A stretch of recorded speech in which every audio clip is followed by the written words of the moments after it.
Oke, aero udaranya ada oksigen ya. Jadi ini reaksi tanpa oksigen. Ya.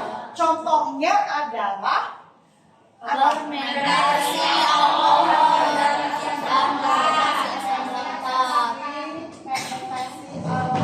alkohol. Oke. Kira-kira kamu pernah nggak ngelakuin ini nih, respirasi anaerob? Pernah bikin donat? Pernah. Ada yang pernah, coba yang bilang pernah, sob. Tinggal ukur. Iri, cowok. Oke. Donat, gimana caranya? Tuh. Supaya apa? Karena kita kasih apa sih? Ragi bercampur dengan betul, terigu itu apa? Glukosa bukan?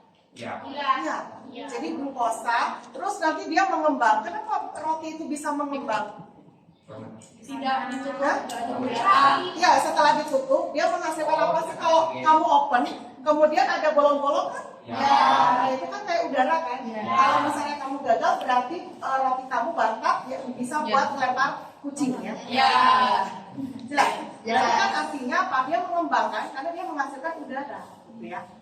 Nah, kita sekarang buktikan itu fermentasi alkohol. Jadi sebenarnya kalian sudah pernah, cuma nggak ngerti prosesnya itu apa. Pas suruh nulis ini, ya namun ibu, dia gitu ya. Nah, prosesnya tadi apa? Respirasi aerob dengan anaerob itu sama di proses yang glikolisis. Kalau nulis fermentasi alkohol, yang kamu tulis pertama adalah glikolisis. Oke. Kalau ibu tanya kemarin glikolisis terjadi di sitoplasma, ya kan? Berarti dia tidak di mitokondria, ya kan? Ya. Nah, lisis itu artinya pecah, ya kan? Gliko itu berapa? Glukosa C-nya 6. Oke, C-nya 6, ya. C-nya 6 akan dirubah menjadi C-nya 3. Berarti berapa jumlahnya? 2. Namanya apa sayang? Asam tirupat. Oke, ingat-ingat glikolisis hasil sampingannya apa nggak? Hasil sampingannya apa? 2 ATP dan 2 ATP. 2 ATP. Oke, saya ulangin ya. Jadi tahap pertama tetap sama dengan respirasi aerob, yaitu glikolisis. Terjadinya di sitoplasma. Kamu tulis glukosanya dipecah C6 menjadi 2 C3. Hasil sampingannya adalah 2 ATP dan 2 ATP. Nah, karena anaerob maka dia tidak masuk ke tahap DO, dekarboksilasi oksidatif. Jelas. Jadi dia hanya mengalami satu tahap. Nah, setelah ini ya kita lihat teman kamu kan nulis di situ tuh. Mana nih? Oh, langsung hasilnya ya. Langsung hasilnya ya. Oke. Jadi asam tirupat ini akan dirubah menjadi apa kalau alkohol? CO2. Apanya?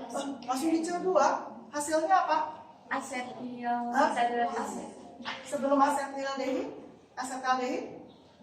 Ada yang menuliskan benar? Ini nggak jelas? Ada yang benar nulisnya? Ini apa? Asam laktat ya? Ini kan sama ya, asetaldehid. Kemudian ini kan? Oke, boleh pakai ini ya. Asam tirupat, kemudian ke 2 asetaldehid. Asetaldehid itu berapa C-nya? 2. C-nya 2, ya kan? Berarti dia menjadi asetal. Oke, asetaldehid. Karena C-nya 2,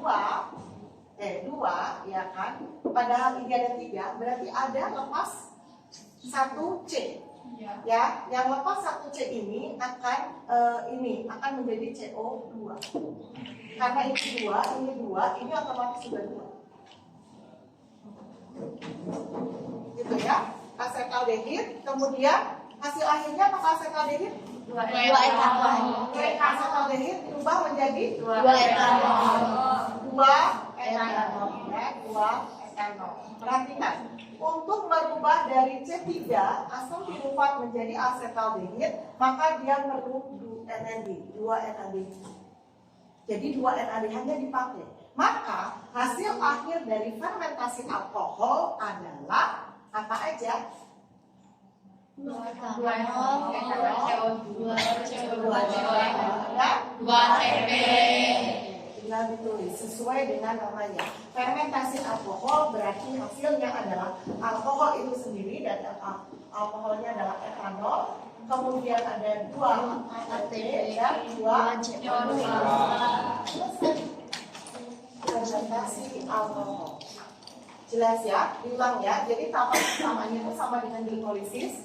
Dia C-nya 3. Menggunakan 2 NADH itu akan dirubah menjadi 2 asetaldehid. Ya, maka dia C-nya 2, berarti dia akan menghasilkan 2 CO2, kemudian asetaldehid dirubah menjadi 2 etanol. Hasil akhirnya etanol. Mengapa roti yang kamu bikin itu mengembang? Karena ada rongga udara, dan udaranya itu isinya apa? 2 CO2. Jadi pada saat kamu bikin adonan roti atau donat, kemudian kamu tutup rapat supaya terjadi respirasi. Nah, sejauh yang ditunggu sejauh, pas dibuka, wow, ngembang. Nah, ngembang, di kamu ditublesinnya, gitu kan? Nah, itu kan berarti udara mengandung CO2. Pada saat kamu panggang atau kamu panggang atau kamu goreng ya donat, itu pasti akan terjadi apa? Kayak lubang-lubang udara kan? Nah, itu adalah CO2. Semakin banyak rongga udara, maka roti itu akan semakin empuk. Semakin bentuk atau tidak sama sekali tidak ada rongga udara, maka itu bisa buat melempar ya. Jelas ya. Jadi sekarang kamu paham ya kenapa kalau kamu bikin donat atau roti harus ditutup rapat, karena respirasinya anaerob. Jelas. Sekarang kita berhadapan dengan fermentasi asam laktat. Fermentasi asam laktat. Oke ya. Fermentasi asam laktat sama kita tulis tahapan pertama untuk respirasi anaerob sama dengan aerob yaitu glikolisis. Oke, glikolisis. Berarti lisis artinya pecah. Ya, gliko adalah C-nya 6. Jadi di mana? Sitoplasma. Oke. C6 akan dirombak menjadi 2C3. Oke, namanya Asam Nah, perhatikan. Untuk saya nggak ngerti ya, kalau di video saya apakah ada kesalahan? Karena kayaknya ada kesalahan gambar ya. Gambar itu saya ambil langsung di internet dan kayaknya saya nggak ngeh gitu ya. Nah, sebenarnya untuk asam laktat itu tidak diubah menjadi 2 asetaldehid, tapi dia langsung menjadi asam laktat. Asam dirubah ini langsung menjadi asam laktat dan sama-sama C-nya 3. Berarti tidak akan menghasilkan CO2.